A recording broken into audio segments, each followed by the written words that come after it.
Shalom teman-teman, sebelum kita bersama-sama beribadah pada pagi hari ini, saya akan membacakan firman Tuhan yang diambil dari Mazmur pasal 2 ayat 11 sampai dengan 12. Beribadalah kepada Tuhan dengan takut dan jumlah kakinya dengan gemetar, supaya ia jangan murka dan kamu binasa di jalan.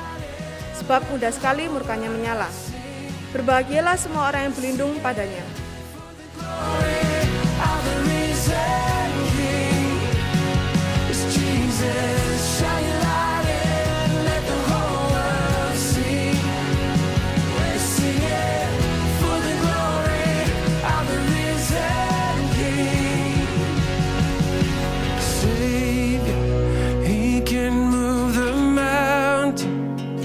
My God is mighty to save. He is mighty to save forever. Shalom teman-teman, hari ini kita memasuki Minggu Advent yang kedua yang memiliki arti kesetiaan dan cinta. Pada Minggu Advent kedua ini, lilin ungu kedua dinyalakan.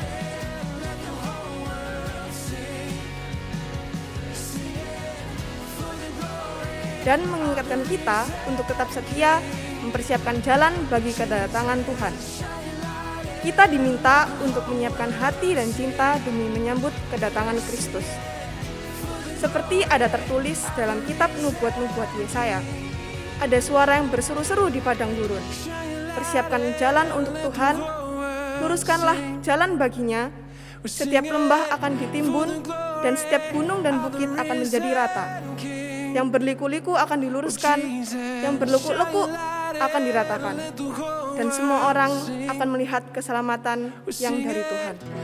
Injil Lukas pasal 3 ayat yang keempat sampai dengan yang keenam. Shalom teman-teman, kerasa nggak kita sudah memasuki minggu pertama bulan Desember loh. Sekali lagi kita merasakan betapa nyata kasih dan penyertaan Tuhan dalam hidup kita. Kita bisa melalui rintangan, masa sedih, masa senang, itu karena kekuatan dari Tuhan. Tentu kita bersyukur ya. Kalau gitu, yuk teman-teman, kita bangkit berdiri dan pujikan namanya. Dari pulau dan benua.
Teman-teman dipersilakan duduk kembali.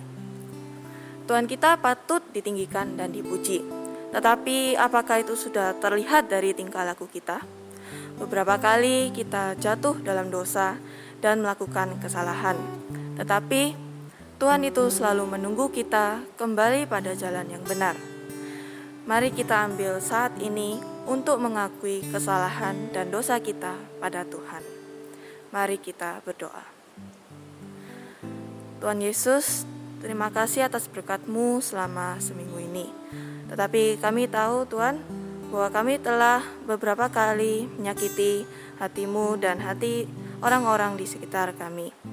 Dan sekarang kami ingin datang kembali kepadamu Tuhan, untuk mengakui kesalahan-kesalahan yang telah kami lakukan. Tuhan, tolong ampunilah kami dan tuntunlah kami pada jalan yang lebih benar. Terima kasih Tuhan Yesus, dalam nama Yesus Kristus kami berdoa. Amin. Sebab Tuhan telah mengampuni kita akan kesalahan dan dosa kita, terimalah berita anugerah yang terambil dari Ibrani 9 ayat yang ke-28. Demikian pula Kristus hanya satu kali saja mengorbankan dirinya untuk menanggungkan dosa banyak orang.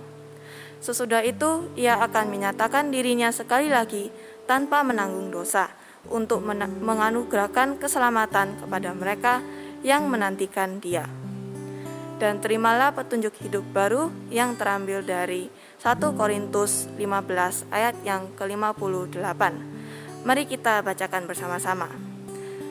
Karena itu, saudara-saudaraku yang kekasih, berdirilah teguh, jangan goyah, dan giatlah selalu dalam pekerjaan Tuhan. Sebab kamu tahu bahwa dalam persekutuan dengan Tuhan, jerih payahmu tidak sia-sia. Nah, teman-teman, masuk bulan Desember ini, pasti sudah mulai kerasa sukacita Natal. Ada dekor-dekor pohon, lampu-lampu warna-warni, apalagi diskon-diskon di mall. Tapi apakah itu makna sebenarnya dari Natal? Mari kita sekali lagi renungkan tentang arti Natal bagi kita melalui pujian satu ini. Natal di hatiku.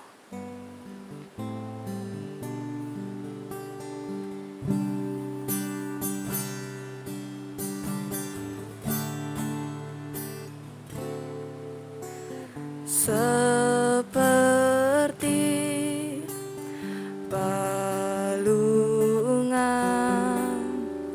layakkanlah hatiku menyambutmu Tuhan. Seperti emas kemenyan dan mur, biar hidupku berkenan padamu. Sebab Natal tak akan berarti tanpa kasih-Mu. Lahir di hatiku hanya bersama-Mu, Yesusku, rasakan selalu. Indahnya Natal di hatiku.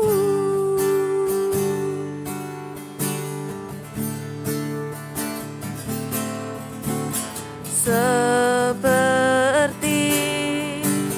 balungan, layakkanlah hatiku menyambut-Mu Tuhan. Seperti emas kemenyan dan mur, biar hidupku berkenan padamu. Sebab Natal tak akan berarti tanpa kasih-Mu. Lahir di hatiku hanya bersama-Mu, Yesusku,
Teman-teman, sebentar lagi kita akan mendengarkan firman Tuhan.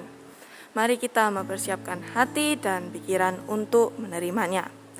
Firman ini pun jangan disimpan-simpan untuk diri sendiri aja ya. Tapi yuk kita memberanikan diri untuk memberitakan Injil Tuhan dan menyiarkannya di mana-mana. Hai, siarkan di gunung.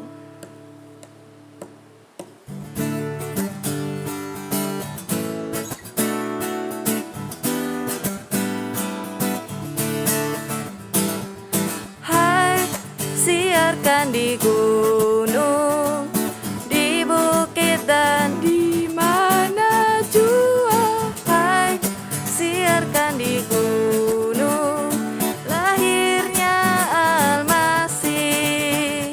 Di waktu kaum gembala menjaga dombanya, terpancar dari langit cahaya mulia.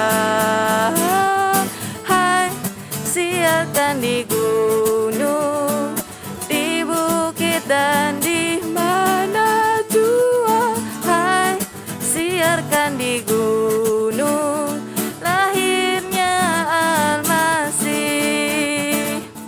Hai, siarkan di gunung, di bukit dan di mana jua. Hai, siarkan di gunung, lahirnya Almasih.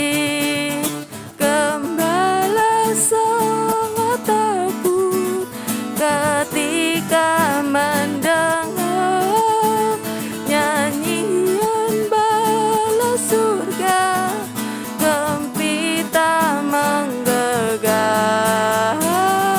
Hai, siarkan di gunung, di bukit dan di mana jua. Hai, siarkan di gunung, lahirnya Almasih. Shalom, selamat pagi rekan-rekan remaja yang dikasihi oleh Tuhan. Sebelum kita bersama-sama mendengarkan firman Tuhan, mari kita merendahkan diri di hadapan Tuhan, kita masuk di dalam doa. Mari kita berdoa. Tuhan Allah Bapa kami yang di surga, Allah yang kami panggil di dalam nama Tuhan kami Yesus Kristus. Pagi ini kami sungguh bersyukur karena kami boleh kembali beribadah kepada Tuhan.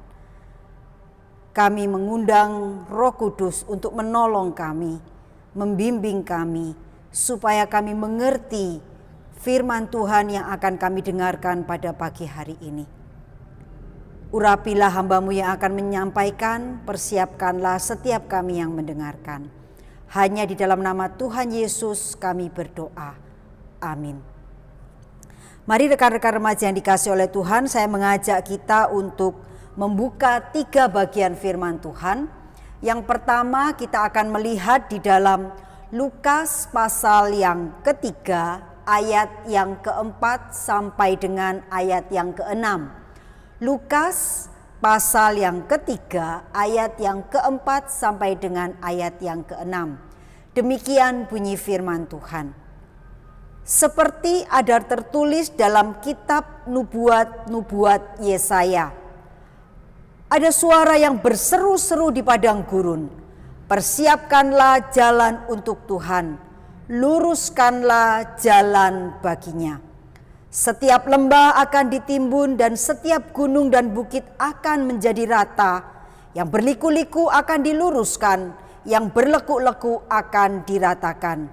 Dan semua orang akan melihat keselamatan yang dari Tuhan.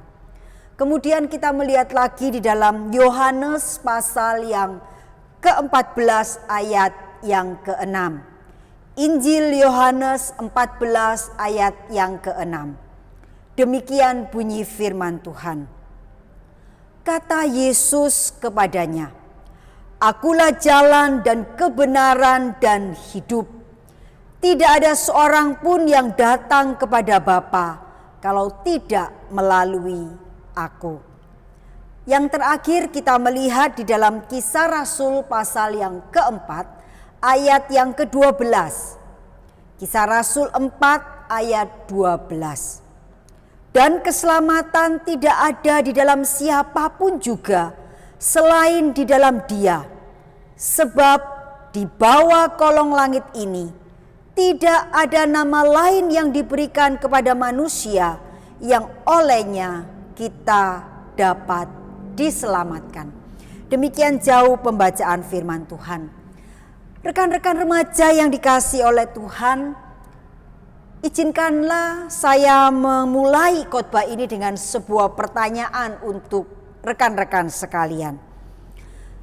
Pertanyaan itu adalah, apa yang membuat rekan-rekan remaja yang dikasihi oleh Tuhan memilih untuk menjadi orang Kristen atau menjadi pengikut Kristus? Coba pikirkan beberapa menit. Apa yang membuat kamu semua memutuskan untuk menjadi orang Kristen atau menjadi pengikut Kristus? Mungkin yang muncul dalam pikiran rekan-rekan sekalian ada bermacam-macam, ya.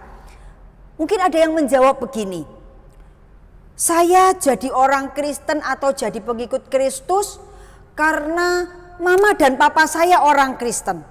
Ya, jadinya saya diajak ke gereja dan jadi orang Kristen, ya.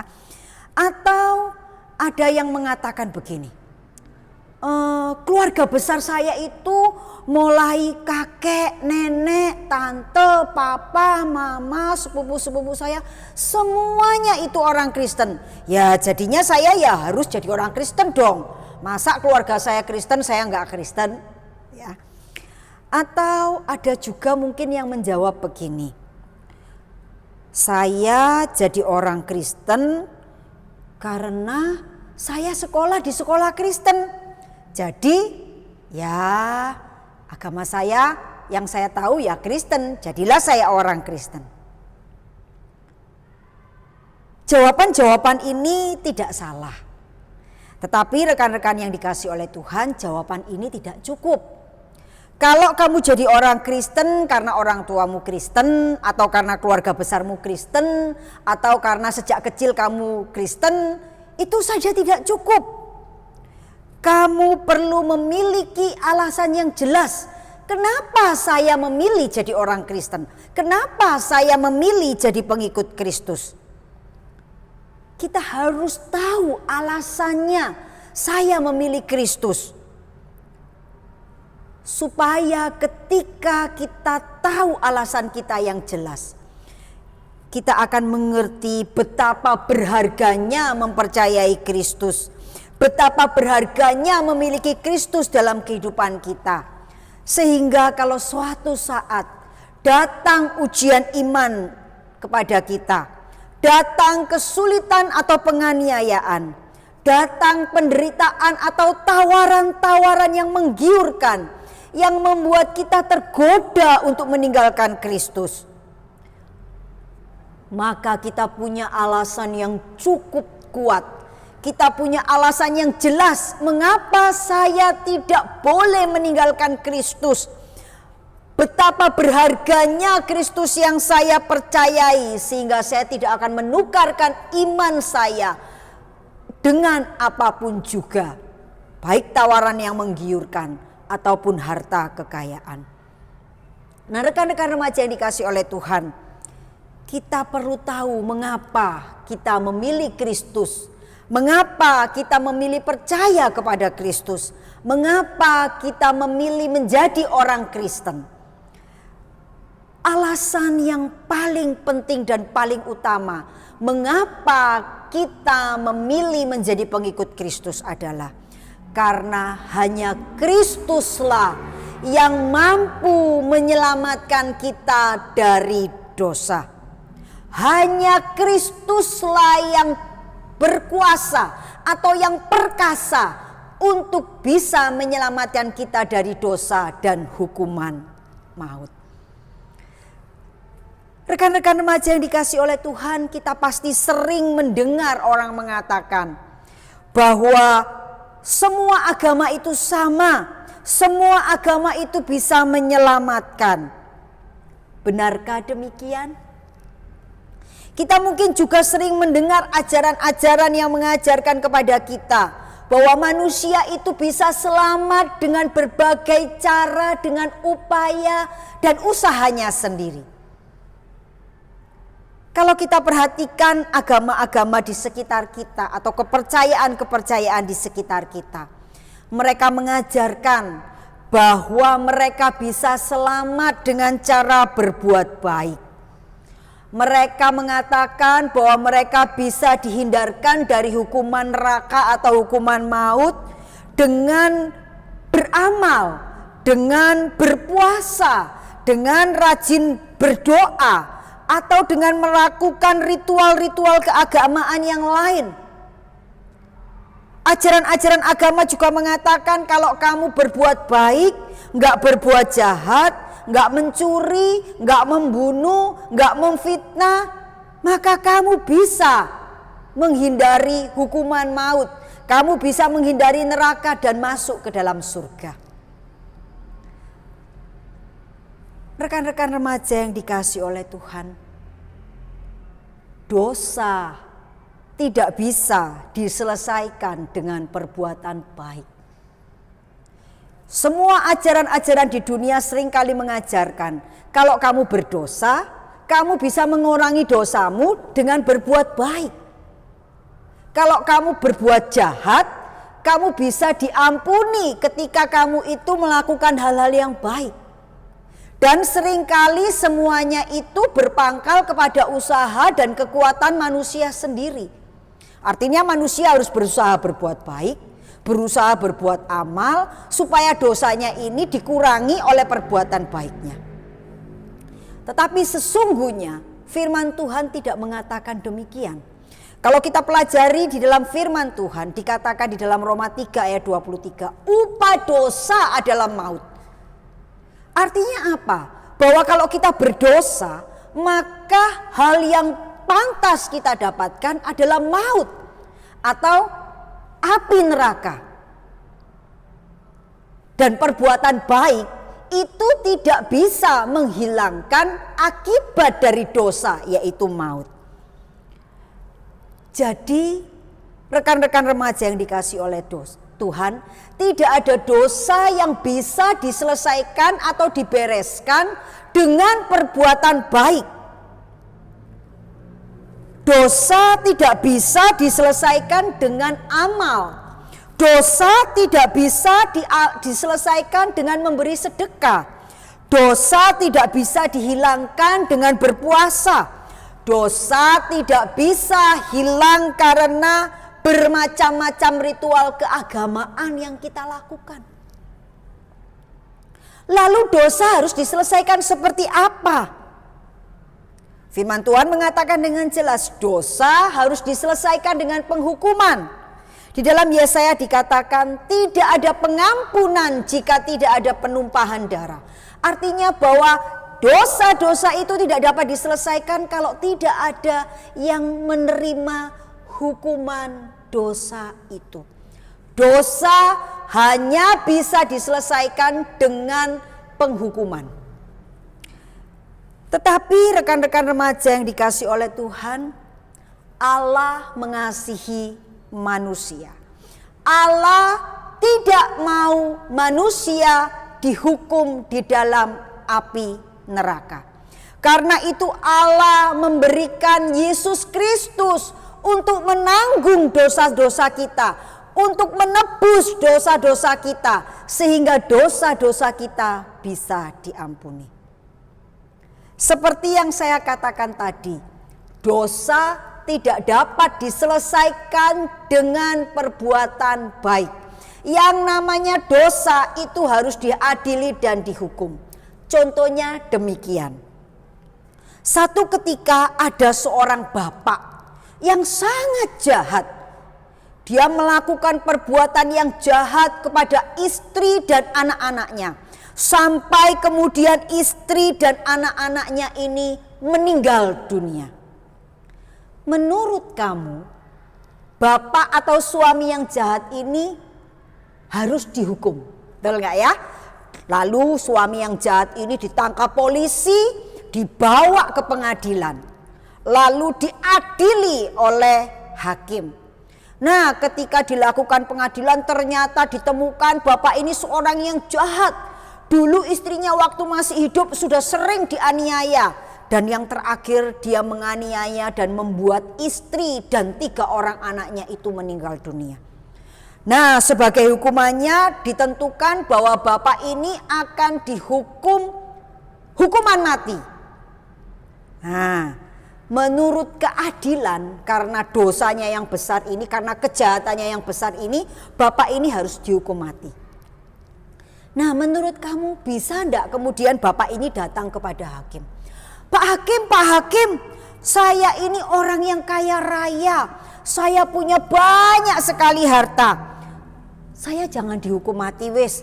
Semua harta saya jual, nanti saya berikan kepada orang miskin, saya bagikan ke panti asuhan, saya bagikan kepada semua orang yang membutuhkan. Lalu nanti saya jadi orang yang baik, saya nggak jahat lagi, saya mengasihi orang, saya memperhatikan orang. Jadi ditukar ya, saya nggak dihukum mati, tapi saya akan berbuat baik. Menurut kamu, hakim akan menyetujui enggak? Tentu tidak ya. Hakim akan mengatakan, oh tidak bisa. Kamu mau berbuat baik, kamu mau menjual hartamu, itu urusanmu. Tetapi karena kamu sudah berbuat dosa, maka kamu harus dihukum. Demikian juga dengan hidup kita. Ketika manusia jatuh ke dalam dosa, maka manusia tidak bisa menyelesaikan dosanya dengan berbuat baik. Tidak bisa menghilangkan dosanya dengan berbuat amal. Tidak bisa menyelesaikan dosanya dengan memberi persembahan. Tidak bisa menyelesaikan dosanya dengan berpuasa. Dosa hanya bisa diselesaikan dengan penghukuman. Nah, rekan-rekan yang dikasihi oleh Tuhan, Allah adalah Allah yang adil. Dia tidak bisa membiarkan dosa tidak dihukum. Tetapi Allah juga mengasihi manusia. Allah tidak ingin manusia dihukum. Maka yang Allah lakukan adalah Allah mengutus Yesus datang ke dalam dunia untuk menjadi manusia. Untuk menggantikan kita dihukum. Untuk menerima hukuman dosa. Untuk menerima hukuman maut. Supaya dosa-dosa manusia ini diampuni. Dan manusia yang mau percaya kepada Yesus, dosanya akan diampuni. Karena Yesus sudah menggantikan hukuman dosanya. Jadi rekan-rekan remaja yang dikasihi oleh Tuhan, Allah menjadikan Yesus pengganti untuk mengampuni dosa-dosa kita. Yesuslah yang menderita penghukuman ketika ia mati di atas kayu salib untuk menyelamatkan kita. Supaya kita yang berdosa diampuni, supaya kita yang percaya bisa diampuni. Karena itu rekan-rekan yang dikasihi oleh Tuhan, satu-satunya jalan keselamatan adalah dengan percaya kepada Tuhan Yesus Kristus. Seperti tadi dikatakan di dalam Yohanes maupun di dalam Kisah Rasul. Yesus berkata, akulah jalan, akulah kebenaran. Tidak ada seorang pun yang bisa pergi kepada Bapa, atau tidak ada seorang pun yang bisa masuk surga kalau tidak melalui aku. Karena kalau kamu tidak melalui aku, dosamu masih ada. Dosamu masih bersama-sama dengan kamu. Tetapi ketika engkau percaya kepadaku, dosamu sudah diampuni, dosamu sudah dihapuskan karena aku yang menebusnya. Maka engkau yang percaya kepadaku, dosamu diampuni, dosamu sudah disucikan, kamu bisa datang kepada Bapa. Karena itu rekan-rekan remaja yang dikasihi oleh Tuhan, kita harus tahu kenapa saya menjadi pengikut Kristus. Saya menjadi pengikut Kristus karena hanya Kristuslah yang bisa membawa saya ke surga. Hanya Kristuslah yang bisa mengampuni dosa-dosa saya. Perbuatan baik tidak bisa mengampuni dosa-dosa saya. Berpuasa tidak dapat menghilangkan dosa-dosa saya. Rekan-rekan remaja yang dikasihi oleh Tuhan, kalau manusia itu punya kemampuan menyelesaikan dosa-dosanya, Allah tidak akan mengirim Yesus datang ke dalam dunia. Kalau dosa itu bisa diselesaikan dengan perbuatan baik, Allah tidak menyuruh mendatangkan Yesus ke dalam dunia untuk mengampuni dosa-dosa kita. Allah tahu manusia tidak dapat menyelesaikan dosanya sendiri. Karena itu Allah harus turun tangan. Kita ingat peristiwa di Taman Eden. Ketika manusia jatuh di dalam dosa, mereka sadar kalau mereka telanjang. Mereka mencoba menyelesaikan dosanya. Mereka mencoba menyelesaikan ketelanjangannya. Mereka mencari sesuatu untuk menutupi tubuhnya. Tetapi mereka tidak bisa. Sampai Allah datang turun tangan, Allah memotong korban dan menutup tubuh mereka dengan kulit binatang. Manusia sesungguhnya tidak punya kekuatan dan kemampuan untuk bisa menyelesaikan dosanya. Mereka membutuhkan Allah. Allah adalah Allah yang perkasa, yang berkuasa, yang mampu menyelesaikan dosa-dosa kita. Tetapi kadang manusia terlalu sombong. Manusia merasa bisa menyelesaikan dosanya sendiri dengan berbuat baik. Mereka membuat hukum, mereka membuat aturan. Mereka berpikir kalau saya melakukan ini Allah akan mengampuni dosa saya. Kalau saya berbuat ini Allah akan mengampuni dosa saya. Tetapi sesungguhnya firman Tuhan berkata dengan jelas, manusia tidak dapat menyelesaikan persoalan dosanya dengan perbuatan baik. Perbuatan dosa hanya bisa diselesaikan dengan penghukuman. Di dalam Ibrani 9 ayat 22 dikatakan, segala sesuatu disucikan menurut hukum Taurat dengan darah, dan tanpa penumpahan darah tidak ada pengampunan. Jadi kalau kita ini mau mendapatkan pengampunan dari Allah, tidak ada cara yang lain. Datang kepada Yesus yang darahnya sudah ditumpahkan untuk mengampuni dosa. Datang kepada Yesus, minta pengampunan kepadanya, maka dosamu akan diampuni. Orang sering berpikir enak sekali ya jadi orang Kristen. Minta ampun, diampuni dosanya. Rekan-rekan remaja yang dikasih oleh Tuhan. Untuk mendapatkan pengampunan itu, Yesus harus melakukan sebuah upaya yang sangat besar. Dia harus datang ke dalam dunia, menjadi manusia. Bukan hanya menjadi manusia, dia harus menderita, bahkan menderita sampai mati. Mati di atas kayu salib untuk melakukan penebusan. Itu bukan sesuatu yang sederhana. Allah mendatangkan Kristus ke dalam dunia karena manusia tidak bisa menyelesaikan dosanya sendiri. Karena itu Allah mengirimkan anaknya yang tunggal.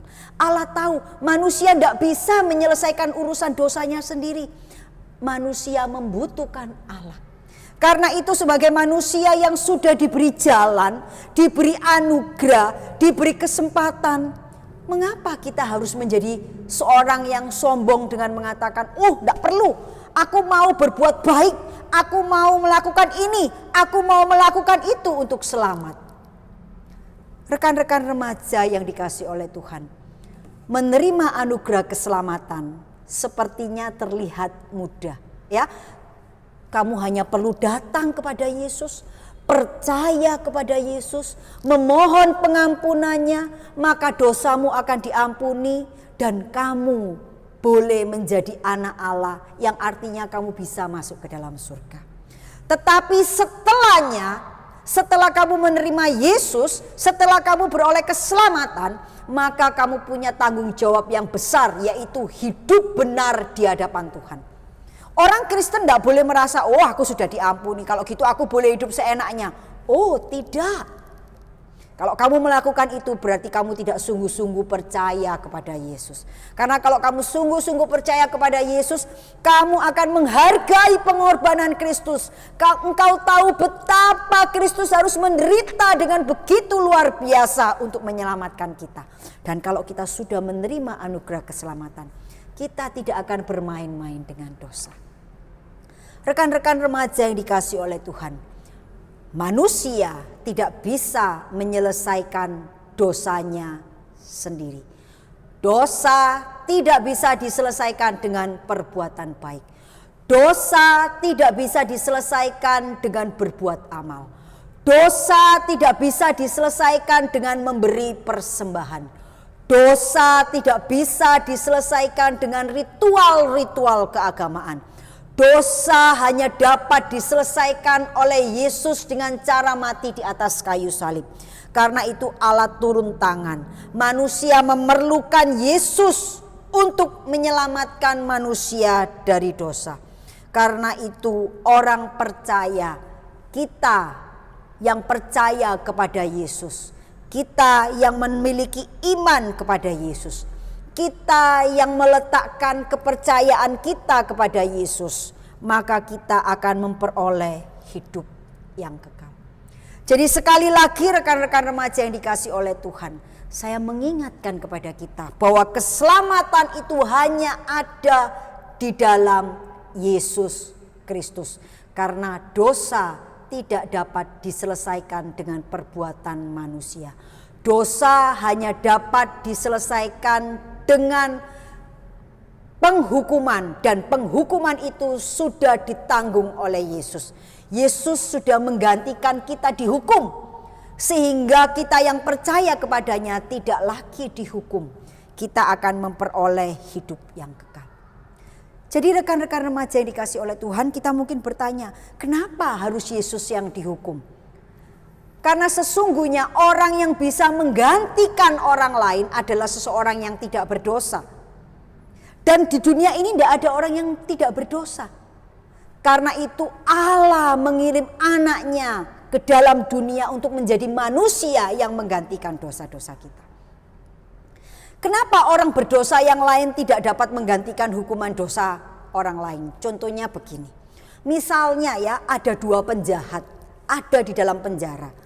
Penjahat A dan penjahat B. Dua-dua ini akan dihukum mati. Bisa enggak si A ini ngomong sama Pak Hakim? Pak Hakim, aku aja yang dihukum mati. Si B tolong bebaskan. Dosanya dia tak tanggung saya aja yang dihukum mati. Kira-kira Pak Hakimnya ngomong apa? Pak Hakim pasti ngomong begini. Ada apa kamu nanggung dosanya orang lain? Wong kamu nanggung dosamu sendiri aja nggak bisa kok. Kamu itu sudah akan dihukum mati. Kamu itu bersalah, karena itu kamu nanggung hukumanmu sendiri. Kamu nggak bisa menanggung hukumannya orang lain. Betul ya? Berbeda seandainya ya. Kita mungkin pernah mendengar cerita seorang anak yang berbuat salah. Tetapi karena kasihnya kemudian ibunya menanggung hukumannya supaya anaknya tidak dihukum. Bisa, karena ibunya tidak bersalah. Ibunya menggantikan hukuman anaknya. Tetapi kita manusia berdosa. Kita memerlukan seorang yang tidak berdosa untuk menanggung dosa kita. Dan orang yang tidak berdosa itu adalah Yesus Kristus. Karena itu kenapa kita harus percaya kepada Yesus Kristus. Karena dialah satu-satunya jalan keselamatan yang diberikan oleh Allah kepada manusia. Supaya manusia yang berdosa, yang seharusnya dihukum, tidak lagi dihukum. Karena apa? Karena hukumannya sudah ditanggung oleh Tuhan Yesus. Nah rekan-rekan remaja yang dikasihi oleh Tuhan, inilah dasar keyakinan kita. Mengapa saya percaya kepada Yesus? Mengapa saya menjadi pengikut Kristus?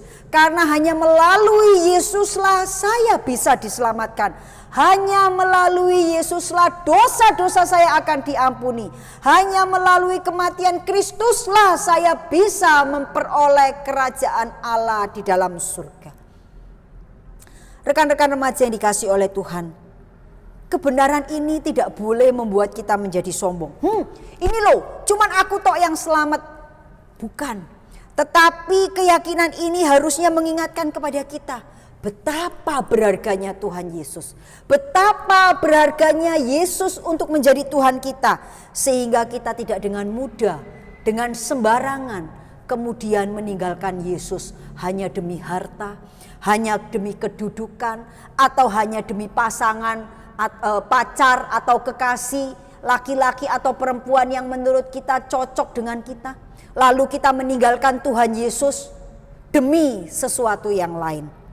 Rekan-rekan remaja yang dikasihi oleh Tuhan, jangan pernah meninggalkan Tuhan Yesus. Jangan pernah menukar Tuhan Yesus dengan apapun di dalam dunia ini. Karena apa yang ada di dalam dunia ini bersifat fana. Tetapi keselamatan yang kita terima itu bersifat kekal selama-lamanya. Hanya Yesus yang perkasa untuk mengampuni dosa kita. Hanya Kristus yang mampu menyelamatkan kita dari dosa. Segala perbuatan yang kita lakukan tidak bisa melepaskan kita dari dosa. Manusia tidak punya cukup kemampuan dan kemauan untuk bisa melepaskan diri dari dosa. Karena itu manusia membutuhkan Yesus Kristus. Yesus satu-satunya jalan keselamatan. Allah sendiri yang menyampaikan itu melalui firman-Nya. Baik di dalam Yohanes 14 ayat 6 maupun di dalam Kisah Rasul 4 ayat 12. Di sana dikatakan dengan jelas bahwa hanya melalui Tuhan Yesus Kristus kita bisa diselamatkan. Di dalam Efesus dikatakan bahwa kamu diselamatkan hanya karena percaya kepada Yesus, bukan karena perbuatan baik. Itu bukan hasil usahamu, tetapi pemberian Allah. Karena itu rekan-rekan remaja yang dikasihi oleh Tuhan, kalau kita ingin mendapatkan anugerah keselamatan, tidak ada cara yang lain selain percaya kepada Yesus Kristus. Karena hanya Dialah jalan keselamatan kepada Allah. Di minggu awal memasuki bulan Desember ini, mari kita kembali mengingat kasih dan kebaikan Allah. Kita kembali mengingat pengorbanan Kristus dengan mengirim Yesus datang ke dalam dunia. Mari kita memperbarui komitmen kita untuk sungguh-sungguh menjadi pengikut Kristus. Untuk tidak menukar Yesus dengan apapun juga yang ada di dalam dunia ini. Karena Yesus lebih berharga dari apapun juga. Bagi kamu sekalian yang sudah menerima Tuhan Yesus, hiduplah sungguh-sungguh mencintai Dia. Bagi kamu yang belum menerima Yesus, jangan ditunda lagi. Ini saatnya. Segera minta Dia masuk di dalam hidupmu. Minta ampun kepadanya. Undang Dia masuk di dalam hidupmu. Jadikan Yesus Tuhan dan Raja di dalam hidupmu. Percayalah kepada Yesus, maka engkau akan memperoleh keselamatan yang sejati. Maka engkau akan diluputkan dari hukuman maut. Maka engkau akan dapat datang kepada Bapa di surga. Mari kita bersama-sama berdoa. Tuhan Bapa di surga, kami datang kepadamu. Kami sungguh bersyukur dan berterima kasih karena Engkau kembali mengingatkan kami bahwa dosa-dosa yang kami lakukan tidak dapat diselesaikan dengan perbuatan baik. Tidak dapat diselesaikan dengan berbuat amal. Tidak dapat diselesaikan dengan memberi persembahan. Tidak dapat diselesaikan dengan melakukan puasa. Tidak dapat diselesaikan dengan melakukan ritual-ritual keagamaan. Tetapi dosa-dosa kami hanya dapat diselesaikan dengan pengorbanan Kristus di atas kayu salib. Karena itu Tuhan, kami mohon kepadamu, ampunilah segala dosa-dosa kami. Kami mau sungguh-sungguh percaya kepada Yesus. Kami mau diselamatkan. Terima kasih Bapa di surga. Hanya di dalam nama Tuhan Yesus kami sudah berdoa. Amin. Teman-teman yang terkasihi, kita sudah bersama-sama mendengarkan firman Tuhan. Kiranya firman Tuhan ini dapat kita terima, kita renungkan, dan terlebih lagi dapat kita lakukan dalam kehidupan kita sehari-hari. Dan sebagai ungkapan syukur kita kepada Tuhan, marilah kita memberikan persembahan, baik itu persembahan minggu ataupun persembahan perpuluhan yang dapat dikirimkan melalui rekening di bawah ini. Dan jangan lupa untuk mengikuti kegiatan Wellstock yang akan diadakan setiap hari Sabtu jam 5 sore di aplikasi Zoom atau IG Live. ID dan password Zoom akan diinformasikan lebih lanjut. Acara Wellstock ini kita akan bersama-sama bersekutu, memuji Tuhan, merenungkan firman-Nya, dan berdoa di dalam komunitas kita. Karena kita sedang mengalami pandemi COVID-19, marilah kita tetap menjaga protokol kesehatan dengan mencuci tangan, memakai masker, menjaga jarak kita saat bepergian keluar rumah. Marilah kita menjaga kesehatan diri kita, keluarga kita, dan komunitas kita. Sampai jumpa minggu depan. Bye!